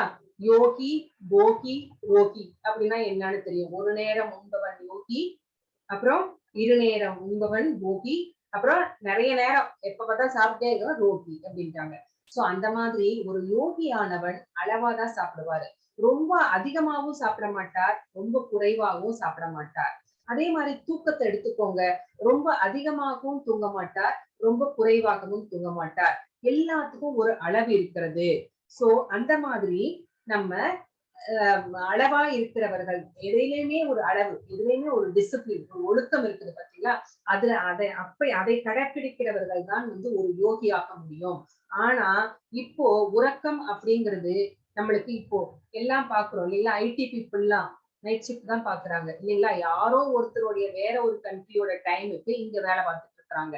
சோ அப்படிப்பட்டவர்கள் இயற்கைக்கு எதிராக செயல்படுகிறார்கள். உறக்கம், இத்தனை நேரம் உறக்கம் அப்படிங்கிறது நம்மளுக்கு கண்டிப்பாக தேவை. சோ அந்த உறங்கும் பொழுது ஏன் தேவை அப்படின்னு கேட்டா, அந்த உறக்கத்திலே நம்முடைய உள்ளுறுப்புகள் எல்லாம் என்ன பண்ணும் அப்படின்னா, தங்களுடைய கழிவுகளை வெளியேற்றுகின்ற நேரம். அந்த நேரத்தையும் மொபைல் பார்க்கிறது, Facebook பார்க்கிறது, Twitter பார்க்கிறது, Instagram பார்க்கிறது, வேலை பார்க்கிறது, இந்த மாதிரியாக நம்ம வந்து வேலை செஞ்சு கொண்டிருக்கும் போது நம்முடைய உள்ளுறுப்புகள் வந்து பாதிக்கப்படுகிறது. தங்களுடைய கழிவுகளை வெளித்தள்ள முடியாமல் அந்த கழிவுகள் தேங்கிக் கொண்டே இருக்கிறதுனால நமக்கு நிறைய ஹெல்த் இஷ்யூஸ் வருகிறது. சோ அதுதான் இயற்கைக்கு எதிராக செயல்படும் போது கண்டிப்பாக நாம் பாதிப்பை உணர்கின்றோம். சோ இந்த யோகி அப்படிங்கிறவர் கரெக்டா சாப்பிடுவார், கரெக்டா தூங்குவார். சோ அதுதான் வந்து ஒரு யோகியின் லட்சணம். ஹரே கிருஷ்ணா.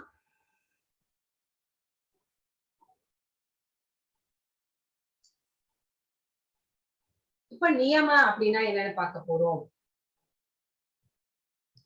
யுக்தாஹார விகாரஸ்ய யுக்தசேஷ்டஸ்ய கர்மசு யுக்த ஸ்வப்னாவபோதஸ்ய யோகோ பவதி துக்கஹா.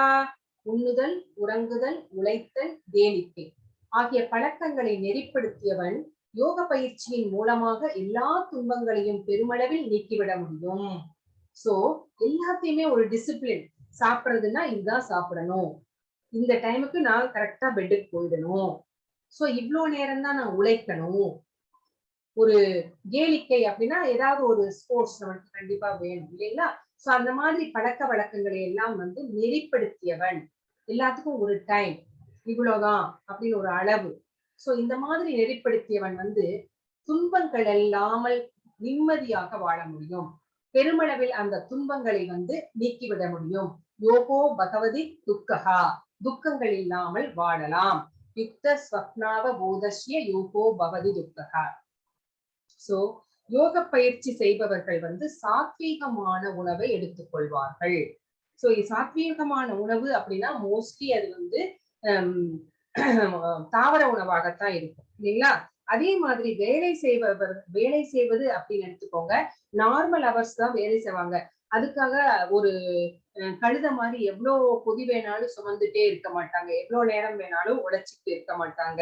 ஒரு புல்லுக்கட்டுக்காக கழுத வந்து அதை அவுத்து விட்டா போதும், அந்த புல்லுக்கட்டை வந்து அந்த புல்ல மேய்ஞ்சு தன்னுடைய வயிற்றை தானே நிரப்பிக்க முடியும். ஆனா அந்த கழுதைக்கு அந்த அறிவு இல்லாததுனால அந்த எஜமானன் எவ்வளவு சுமையை ஏற்றி வச்சா கூட அங்க எங்க சுமந்துட்டு போனா அடிப்பானோன்னு பயந்துகிட்டு அது அத்தனை சுமையையும் சுமந்து கொண்டே செல்கிறது. அந்த மாதிரி ஒரு ஆள் இருக்கக்கூடாது. எவ்வளவு நேரம் வேணாலும் உழைச்சிட்டு இருக்க கூடாது. அதுக்கும் வந்து ஒரு அளவு வச்சிருக்கணும். அதுக்கேத்த மாதிரிதான் உழைக்கணும். அதுக்கு மேல சம்பாதிக்க வேண்டிய அவசியம் இல்லை. எவ்வளவு சம்பாதிச்சாலும் நம்ம ஒரு ரூம்ல தான் இருக்க போறோம் இல்லைங்களா? கொஞ்சம் தான் சாப்பிட போறோம் இல்லைங்களா? சோ அதுக்கு மேல நம்ம வந்து உழைக்க வேண்டிய அவசியம் கிடையாது. நம்மளுடைய அந்த தேவைக்கேற்ப ஒரு நம்ம குழந்தைங்களை வந்து படிக்க வைக்கணும், நல்ல வேலையில உட்கார வைக்கணும், ஒரு அவனுக்கு நல்ல விஷயங்கள் எல்லாம் செய்யணும், அது வரைக்கும் போதும். நம்ம அதையும் மீறி நம்மளுடைய பேர குழந்தைகளுக்கு 7 தலைமுறைகளுக்கு அப்படிலாம் சொத்து சேர்த்து வைக்க வேண்டிய, சம்பாதிக்க வேண்டிய அவசியம் இல்லை. எல்லாத்துலயும் ஒரு அளவு இருக்கணும். ஹரே கிருஷ்ணா.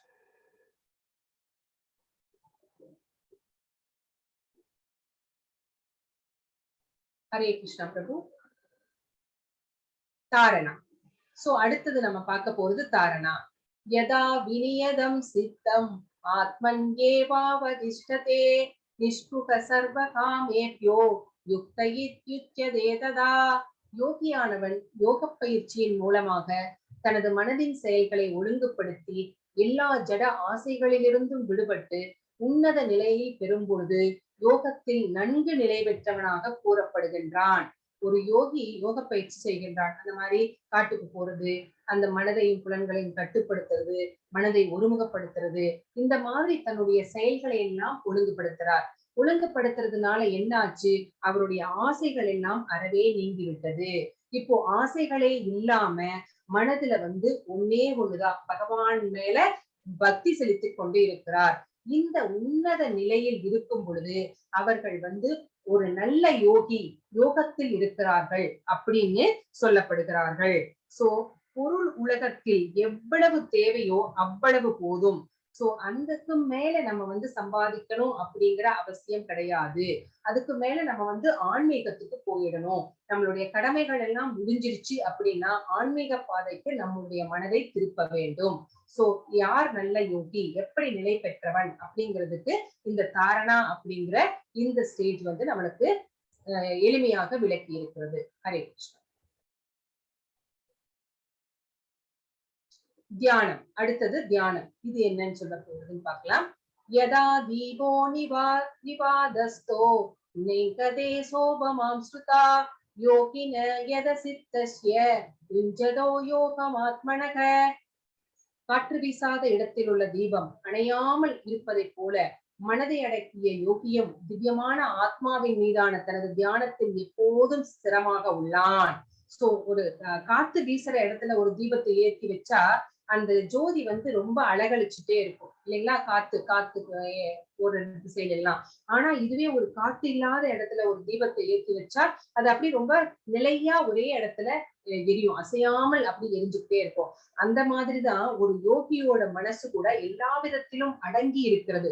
ஆசைகள் இல்லை, ப்ரொப்ரைட்டர்ஷிப் இல்லை, எதுவுமே கிடையாது. சோ பகவான் மேல பக்தி மட்டும்தான் இருக்குது. சோ அந்த மாதிரி ஆத்மாவின் மீது தியானத்தில் இருக்கிறது, பரமாத்மா மீது தியானத்துல இருக்கிறதுனால, எப்போதும் ஸ்திரமா இருக்கிறதுனால அவங்களுக்கு இந்த வெளி உலக தொடர்பிலிருந்து அவர்கள் விடுபட்டு இருக்கிறார்கள். சோ புலன்கள் எல்லாமே அவங்க வந்து கட்டுக்குள் வைத்திருக்கிறதுனால அந்த மனசு வந்து பரமாத்மா மீது கான்சென்ட்ரேட் பண்ணிட்டு இருக்குது. அது மட்டும்தான் அவங்களுக்கு போக்கஸ்டா இருக்குது, வேற எதுவுமே அவங்களுக்கு தெரியறது இல்ல. இதுக்கு பேரு தான் தியானம். அதுவும் ஸ்திரமா இருக்காங்க. அவங்க வந்து வேற எந்த என்விரான்மெண்ட்ல என்ன நடந்தாலும் சரி அது வந்து அவங்களை வந்து பாதிக்காது. ஹரே கிருஷ்ணா.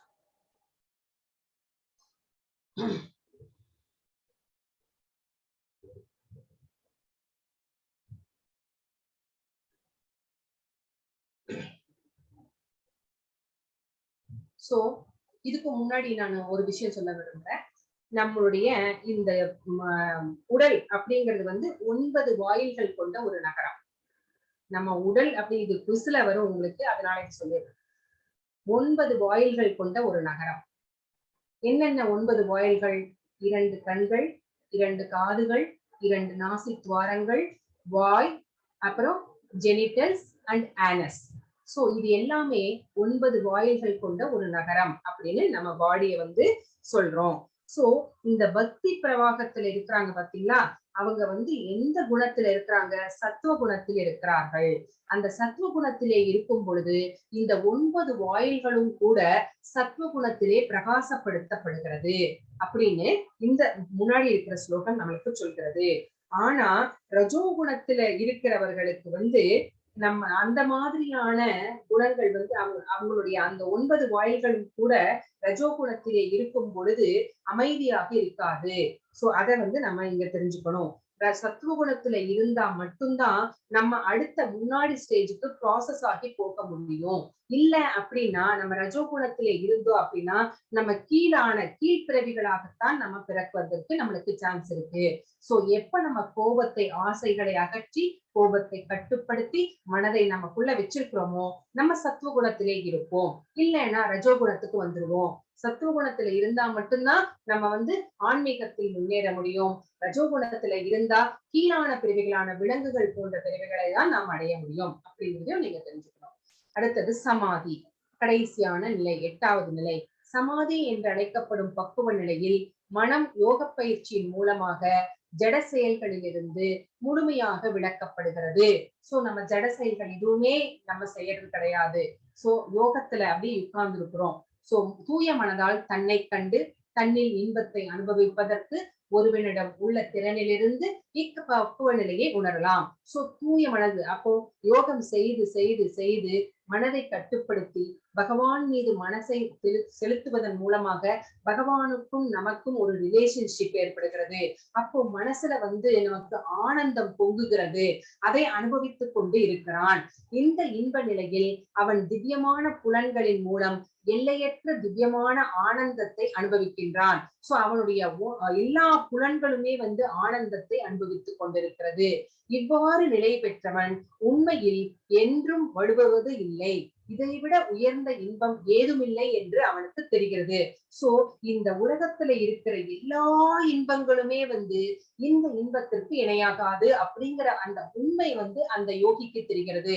ஏன்னா பௌதீக இன்பங்கள் இன்க்ளூடிங் காம இன்பம் கூட எல்லாமே அந்த இன்பம் தான் பெருசு அப்படின்னு நம்ம நினைச்சிட்டு இருக்கிறோம். ஆனா அந்த இன்பத்துக்கு கூட ஒரு முடிவு இருக்கிறது. எப்படி ஒரு ஆரம்பம் இருக்கிறதோ அப்படியே ஒரு முடிவும் இருக்கிறது. எல்லாமே அசத், தற்காலிகமானது. இந்த பௌதீக இன்பங்கள் எல்லாமே தற்காலிகமானது. அப்போ நிலையான இன்பம் எது அப்படின்னா பகவானோட இந்த சமாதி நிலையில பகவானுக்கும் நமக்கும் ஒரு தொடர்பை ஏற்படுத்தி கொண்டு ஒரு யோகியாக அனுபவிக்கிறானே அந்த ஆனந்தம் தான் நிலையானது, சத் அப்படின்னு அந்த உண்மை அந்த யோகிக்கு தெரிஞ்சிருக்குது. சோ இந்த நிலையில் இருக்கிறவன் மாபெரும் துயரங்களுக்கு மத்தியிலும் ஒருபோதும் அசைக்கப்படுவதில்லை. அவன் அந்த யோகி இந்த பௌதிக உலகத்திலே வாழ்ந்து கொண்டிருக்கலாம். அவனுக்கு நிறைய துயரங்கள் ஏற்படலாம். ஆனாலும் கூட அந்த துயரங்கள் எல்லாம் அந்த யோகியை ஒண்ணுமே பண்ண முடியாது. அவருக்கு தெரியும் இது எப்படி வந்துச்சோ அதுவே கடந்து போயிடும் அப்படிங்கிறது தெரியும். அதெல்லாம் அவரை ஒருபோதும் பாதிப்பது கிடையாது. இந்த நிலைக்கு பேர் தான் சமாதி அப்படின்னு பேரு. ஹரே கிருஷ்ணா.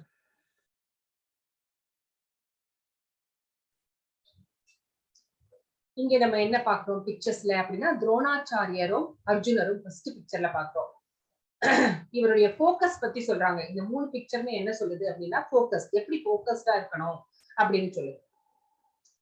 அர்ஜுனர் தன் மனதில் இலக்கு பறவையின் கண்ணில் மட்டுமே உள்ளது. சோ அந்த துரோணாச்சாரியர் கௌரவர்களுக்கும் பாண்டவர்களுக்கும் அந்த மிலிட்டரி ஆர்ட் எல்லாம் சொல்லி கொடுத்துருந்தார். போர் பயிற்சிகள் எல்லாம் சொல்லி கொடுத்திருந்தார். அப்போ ஒரு நாள் எல்லாத்தையும் கூப்பிட்டு லைனா நிக்க வச்சு ஒரு மரத்தை காமிக்கிறார். அந்த மரத்துல ஒரு கழுகு இருக்கு. அந்த கழுகோட கண்ணை பார்த்து நீங்க அம்பு எய்ய வேண்டும் அப்படின்னு சொல்றாரு. எல்லாரும் வராங்க லைனா. துரியோதனன், துச்சாதனன் எல்லாரும் தூரத்துல இருந்து பாக்குறதுனால உனக்கு என்ன தெரியுது அப்படின்னு கேட்கிறாரு. எனக்கு அந்த மரம் தெரியுது அப்படின்றாரு. இன்னொருத்தர் என்ன சொல்றார், எனக்கு அந்த கனி தெரியுது, எனக்கு இலை தெரிகிறது அப்படின்னு தான் சொல்றாங்களே ஒழிய யாருமே எனக்கு கழுகு தெரியுது அப்படி எல்லாம் ஒண்ணுமே சொல்ல. அர்ஜுனர் வர்றார் கடைசியா, உனக்கு என்னப்பா தெரியுதா, எனக்கு அந்த கழுகின் கண் மட்டுமே தெரிகிறது அப்படிங்கிறார். சோ நம்மளுடைய போக்கஸும் இதே மாதிரிதான். அந்த நம்ம பிக்ஸ் பண்ணிருக்கோம் பாத்தீங்களா கோல், அது மட்டும்தான் நம்ம கண்ணுக்கு தெரியணும், மத்த எதுவும் தெரியக்கூடாது. அதுதான் போக்கஸ்டா இருக்கிறது அப்படிங்கிறது. இங்க என்ன அப்படின்னு கேட்டீங்கன்னா பாண்டவர் அஞ்ஞான வாசம் 12 ஆண்டுகள் மன வைராகியத்தோடு முடித்தல்.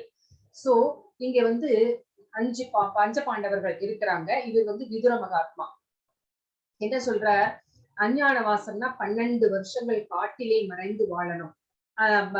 12 ஆண்டுகள் காட்டுல இருக்கணும், 1 வருஷம் மறைஞ்சிருக்கணும். இது இந்த மாதிரி ஒரு இது சொல்லிடுறாங்க. இந்த துரியோதனன் சொல்லிடுறான்.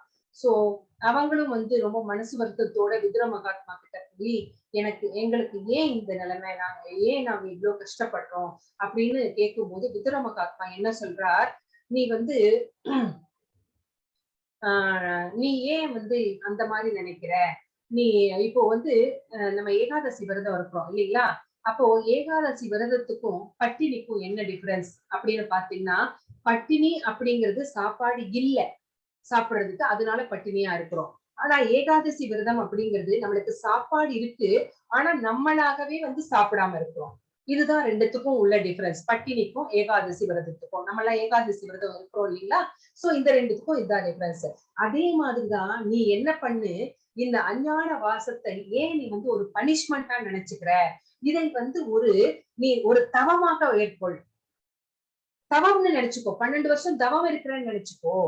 அப்ப உனக்கு மனசு கஷ்டப்படாது. அப்ப நீ வந்து ஈஸியா வந்து அதை முடிச்சிட முடியும் அப்படின்னு வந்து இவர் வந்து, உனக்கு ஏன் இந்த கஷ்டம் எல்லாம் வருதுன்னு எனக்கு சொல்ல தெரியல. ஆனா இந்த அஞ்ஞான வாசத்தை நீ வந்து ஒரு தவமாக மாற்றிக்கொண்டால் அது உனக்கு எளிமையாக இருக்கும் அப்படின்னு சொல்லி அவர் வந்து சொல்லி அனுப்புறார். இங்கே அடுத்த பிக்சர் என்ன அப்படின்னா, திரௌபதியினுடைய சுயம்பரம். திரௌபதியினுடைய சுயம்பரத்திற்கு எல்லாருமே வந்திருக்கிறாங்க, மன்னர்கள் எல்லாருமே வந்திருக்கிறாங்க. அப்போ அங்க என்ன போட்டி வைக்கிறாங்க அப்படின்னு பார்த்தா, கீழே வந்து ஒரு கண்ணாடி. அந்த கண்ணாடியை மட்டும்தான் பார்க்கணும், மேல பார்க்க கூடாது. மேல என்ன இருக்கு அப்படின்னா, அங்க ஒரு மீன். அந்த மீன் வந்து நிலையா இல்ல, அது சுத்திக்கிட்டே இருக்கு.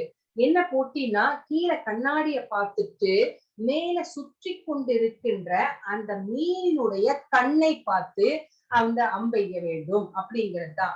அதுல வந்து போக்கஸ்டா இருந்து வெற்றி பெற்று திரௌபதியை மணந்து கொள்கிறார் அப்படிங்கறதெல்லாம் நம்மளுக்கு தெரிஞ்ச கருதான். ஹரே கிருஷ்ணா. சஞ்சலம் ஹீமன கிருஷ்ண பிரமாதி பலவத்ருடம் தஸ்யாகம் நிக்ரகம் மன்யே வாயோரிவ சுதுஷ்கரம். கிருஷ்ணா, மனம் அமைதியற்றதும் குழப்பம் நிறைந்ததும் அடங்காததும் சக்தி மிகுந்ததும் ஆயிற்றே. வீசும் காற்றை அடக்குவதை விட மனதை அடக்குவது கடினமாக எனக்கு தோன்றுகிறது. உண்மைதானே? மனசு எப்பவுமே அமைதி இல்லாதது இல்லைங்களா? கடல் அலை மாதிரி மனசுக்குள்ள என்ன அலைகள் அடித்துக் கொண்டே இருக்கிறது. இதை செய்யலாமா, அதை செய்யலாமா, செய்யணுமா வேண்டாமா, போலாமா வேண்டாமா அப்படின்னு குழப்பமா இருக்கும். எதையுமே வந்து டிசைட் பண்ணவே பண்ணாது, சீக்கிரமா அடங்காதது. நம்ம என்ன வேண்டாம்னு சொல்றோமோ அதான் ஃபர்ஸ்ட் போய் செஞ்சுட்டு வரோம். சக்தி மிகுந்தது. சோ நம்ம சொல்றது எதையுமே வந்து கேட்காம அது இஷ்டத்துக்கு அது அது ரொம்ப பவர்ஃபுல்லா இருக்கும். சோ வீசும் காத்தை விட வீசும் காத்த கூட நான் அடக்கிடுவேன், புயல் காத்த கூட நான் அடக்கிடுவேன் கிருஷ்ணா. ஆனா எனக்கு என்னோட மனசை அடக்குறது அப்படிங்கிறது எனக்கு இயலாததாக தோன்றுகிறது அப்படின்னு பகவான் கிட்ட வந்து கிருஷ்ணர் வந்து கிருஷ்ண பகவான் கிட்ட வந்து அர்ஜுனர் வந்து கேட்கிறார். உண்மைதானே இல்லைங்களா? நம்ம மனசு கூட அப்படிதான்.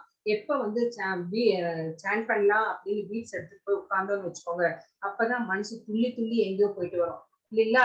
அது 4-5 கண்ட்ரிக்கு போய் சுத்தி வந்திருக்கும் இல்லைங்களா? சோ அதை வந்து அடக்கி உட்கார வைக்கிறதுக்குள்ள ரொம்ப கஷ்டப்படுவோம் நம்ம. அந்த மாதிரிதான் அது வந்து பந்தய குதிரை மாதிரி ஓடிக்கிட்டே இருக்கும். அதை அடக்குவது ரொம்ப கஷ்டம். சோ இதுக்கு வந்து பகவான் என்ன சொல்றார் அப்படின்னு பார்க்கலாம். ஹரே கிருஷ்ணா.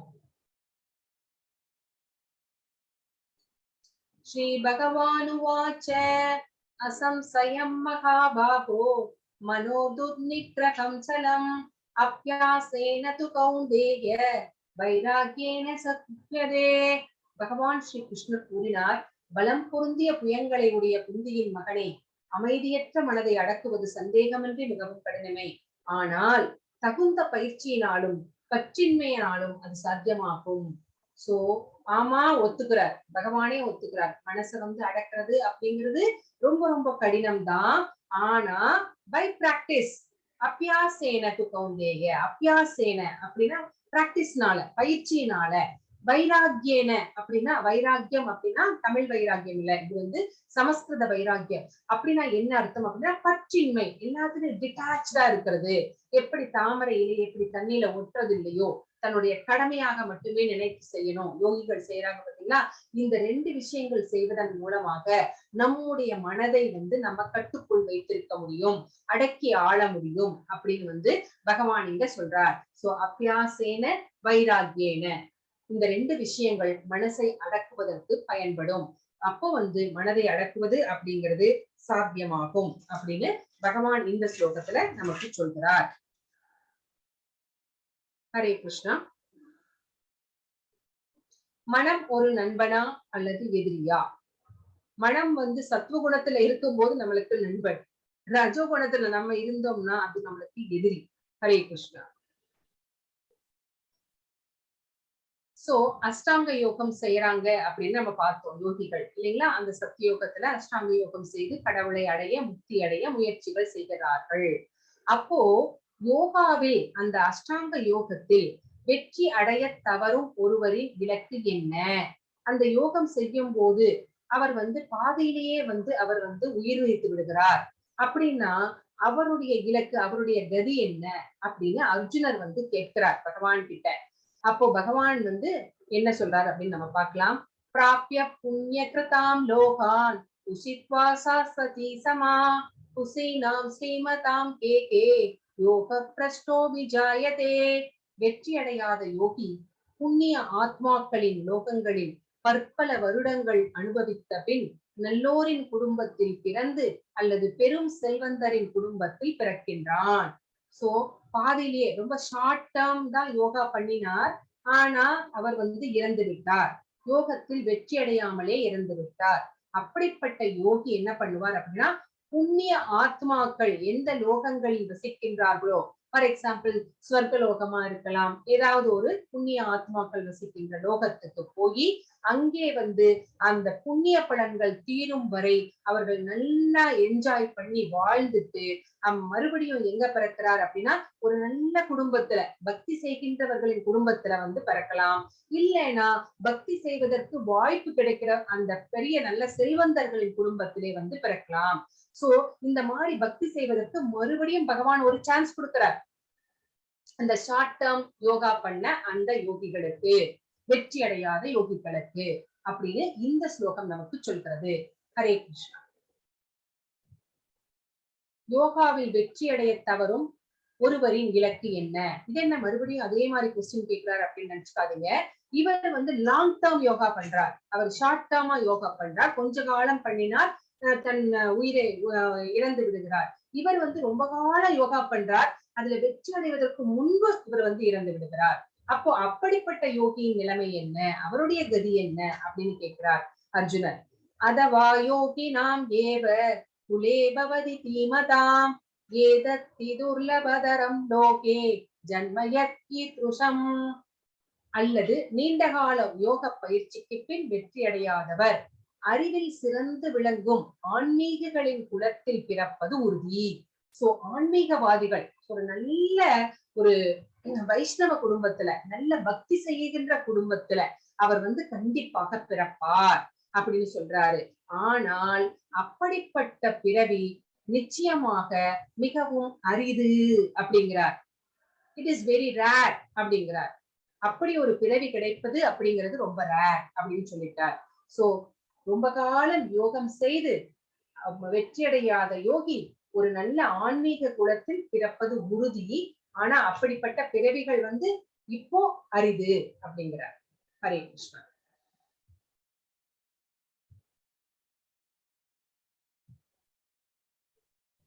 யோகினாம் அபி சர்வேஷாம் மத்கநேதாந்திரதமனா ஸ்ரத்தாவான் பஜதே யோமாம் சமே யுக்த தமோ மதக. மேலும் எல்லா யோகிகளுக்கு மத்தியில் எவன் ஒருவன் பெரும் நம்பிக்கையுடன் எப்போதும் தன் எண்ணில் நிலைத்து தன்னுள் என்னை எண்ணி எனக்கு திவ்யமாக அன்பு தொண்டு புரிகின்றானோ அவனே யோகத்தில் என்னுடன் மிகவும் நெருங்கியவனும் எல்லோரையும் விட உயர்ந்தவனும் ஆவான். இதுவே எனது அபிப்பிராயம். சோ யார் ரொம்ப உயர்ந்தவன், யார் பகவானுக்கு நெருங்கியவன் அப்படிங்கிறது இந்த ஸ்லோகத்தின் மூலமாக நம்ம தெரிஞ்சுக்கிறோம்.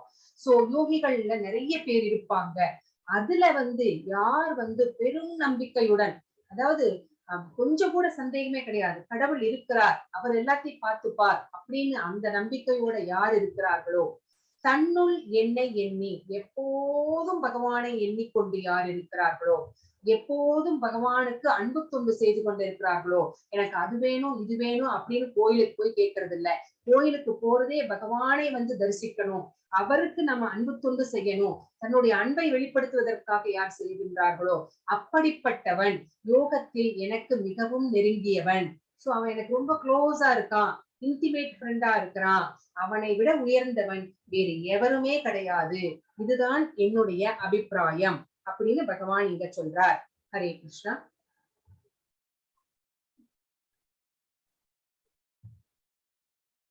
பக்தி யோகம். சோ இது எல்லாமே நம்ம கர்ம யோகம்னா என்னன்னு பார்த்தோம், ஞான யோகம்னா என்னன்னு பார்த்துட்டோம், அஷ்டாங்க யோகம் அப்படின்னா பார்த்துட்டோம். இது எல்லாமே பக்தி யோகம் செய்வதற்கான படிகள்.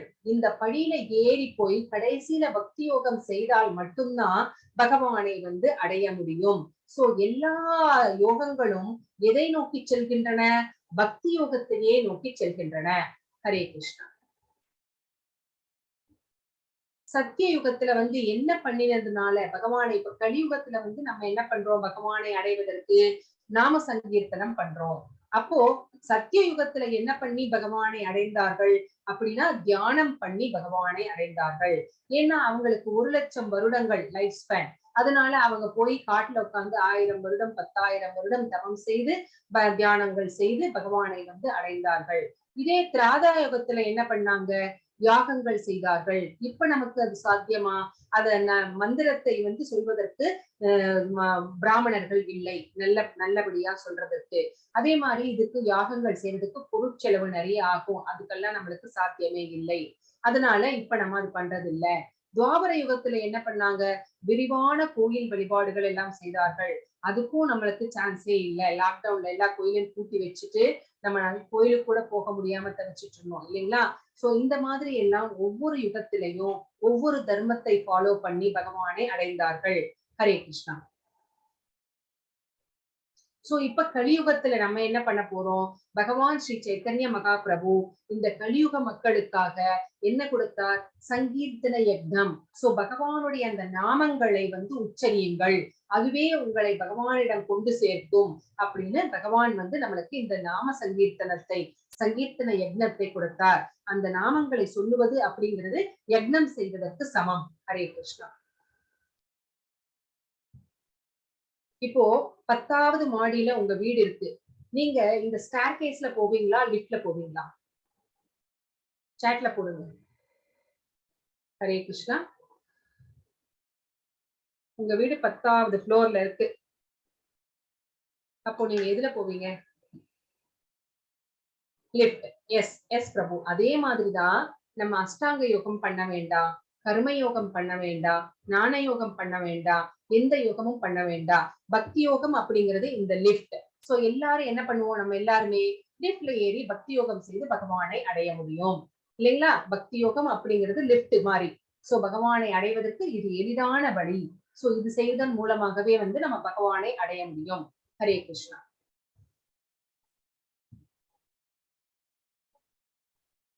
ஜபம் சங்கீர்த்தன யக்னம் இதை பத்தி நான் உங்களுக்கு சொல்லியிருக்கேன். ஹரே கிருஷ்ண கிருஷ்ண கிருஷ்ண ஹரே ஹரே, ஹரே ராம ராம ராம ஹரே ஹரே.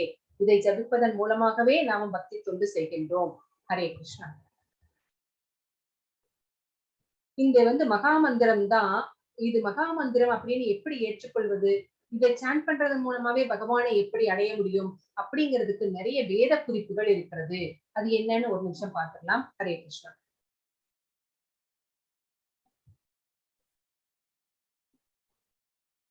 इति षोडशकं नाम्नां कलिकल्मषनाशனம் நதக்பிரதரோ உபயா சர்வ வேதேஷு திருஷ்யதே.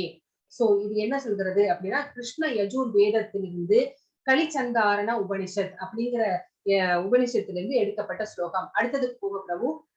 அனைத்து வேத இலக்கியங்களையும் தேடிய பின், எதா வேத இலக்கியங்களும் தேடுறாங்க. தேடிட்டு ஹரே கிருஷ்ணரோட இந்த மகாமந்திரம் மட்டும்தான் இந்த மதத்திற்கு அப்படின்னா இந்த யுகத்திற்கு முறை. இதுதான் வந்து இந்த மகாமந்திரத்தை ஜபிப்பதன் மூலமே நாம் வந்து பகவானை அடைய முடியும் அப்படின்னு இந்த கிருஷ்ண யஜூர் வேதம் சொல்கின்றது. ஹரே கிருஷ்ணா.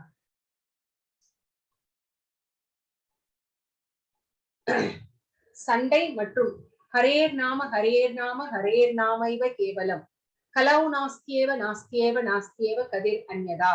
சண்டை மற்றும் பாசாங்குத்தனமான இந்த யுகத்தில், இந்த யுகம் கலியுகம் சண்டை நிறைந்தது, பாசாங்கு நிறைந்தது. சோ இங்கிருந்து விடுதலை பண்ணணும் அப்படின்னா கிருஷ்ணருடைய பரிசுத்தமான பெயர்களை உச்சரிப்பதுதான். வேற வழி இல்லை, வேறு வழி இல்லை, வேறு வழி இல்லை. இது சைத்தன்ய சரிதாமிர்தம் ஆதிலீலா 17.21 சொல்கிறது. ஹரே கிருஷ்ணா. கலேர்தோஷ நிதேராஜன் அஸ்தி யோ மகான் கீர்த்தனாத் ஏவ கிருஷ்ணஸ்ய முக்த சங்க பிரம்பஜே.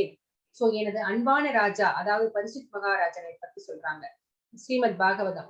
கலியுகத்தில் குறைபாடுகள் நிறைந்திருந்தாலும் இந்த கலியுகத்துல சண்டைகள் சச்சரவுகள் எல்லாமே நிறைஞ்சிருக்கு. இந்த வயதை, அதாவது இந்த யுகத்தை பற்றி ஒரு நல்ல குணம் இருக்கிறது. கலியுகத்துல ஒரே ஒரு நல்ல குணம் இருக்கிறது, விஷயம் இருக்கிறது.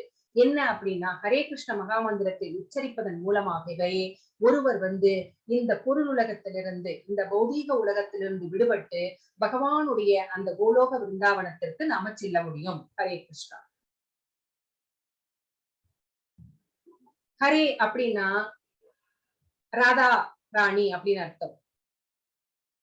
கிருஷ்ணா அப்படின்னா தெரியும், ஹரே கிருஷ்ண அப்படின்னா ஹரே அப்படிங்கிறது ஸ்ரீமதி ராதாராணியை குறிக்கிறது. கிருஷ்ணாங்கிறது கிருஷ்ணரை குறிக்கிறது. ஹரே அப்படின்னு சொல்லும் போது கிருஷ்ணர் ரொம்ப சந்தோஷப்படுகிறார். கிருஷ்ணா அப்படின்னு சொல்லும் போது ராதாமா ரொம்ப சந்தோஷப்படுறாங்க. வேத குறிப்புகள் யஜ்ஞானாம் ஜப யக்னோஸ்மி. சோ யக்னம் அப்படின்னாவே விஷ்ணு. கிருஷ்ணராகிய நான் யாகங்களில் என் பெயர்களை உச்சரிக்கும் ஜப யக்னம் ஆவேன். சோ ஜபம் அவருடைய பேர் சொல்றோம் பாத்தீங்களா, அதுவே வந்து ஜப யக்னம். அதுவே வந்து ஒரு யக்னம் செய்வதற்கு சமம். அவருடைய பெயர்களை உச்சரிப்பது, அவருடைய சக்திகளை எல்லாம் அவருடைய நாமத்திலே வச்சிருக்கிறார். கிருஷ்ணர் வேற, அவருடைய நாமாக்கள் வேற கிடையாது.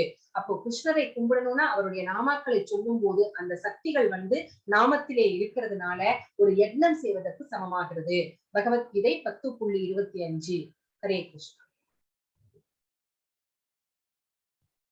நாம்னாம் அகாரி பகுதா நிஜ சர்வ சக்திஸ் தத்ரார் பிதா நியமிதா ஸ்மரணே ந காலாக ஏதத் ருஷி தவா கிருபா பகவான் மமாவி துர்தைவம் ஈத்ருஷம் ஜானி நானுராகா. என் ஆண்டவரே, கடவுளின் உயர்ந்த ஆளுமை உங்கள் புனித பெயரில் வாழும் நிறுவனத்திற்கு அல்லது நல்ல அதிர்ஷ்டங்களும் உள்ளன.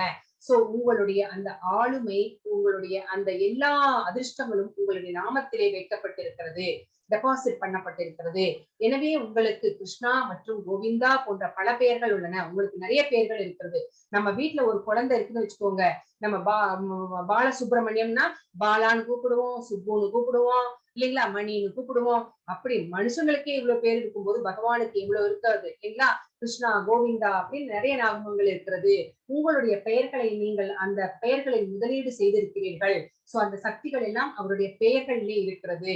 அவற்றை நினைவு கொள்வதற்கு கூட நம்ம வந்து ரொம்ப கஷ்டப்பட வேண்டியது இல்லை. சோ இது வந்து ஸ்ரீ சைத்தன்ய சரிதாமிர்தம் அந்தியலீலா 20.16 சொல்லப்பட்டிருக்கிறது. ஹரே கிருஷ்ணா.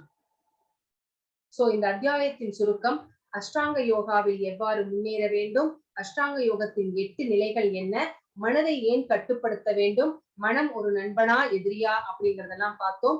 தோல்வியுற்ற யோகி 2 பேர், 2 விதமான யோகிகள், ஷார்ட் டேர்ம் லாங் டேர்ம், அதை நம்ம பார்த்தோம். பக்தி யோகம் வந்து மிகச்சிறந்த யோகம் எப்படி அப்படிங்கிறதையும் நம்ம பார்த்தோம். பகவானுடைய பெயர்கள் எல்லாம் அந்த பெயர்களிலே வந்து அந்த சக்தியை சேமித்து வச்சிருக்கிறதுனால இந்த கலியுகத்துக்கு அவருடைய நாமாக்களை சொல்வதன் மூலமாகவே நம்ம வந்து பகவானை சென்று அடைய முடியும். அதனால பக்தி யோகமே சிறந்தது அப்படிங்கிறதையும் நம்ம பார்த்தோம். ஹரே கிருஷ்ணா. ரெக்கார்டிங் ஸ்டாப் பண்ணுங்க.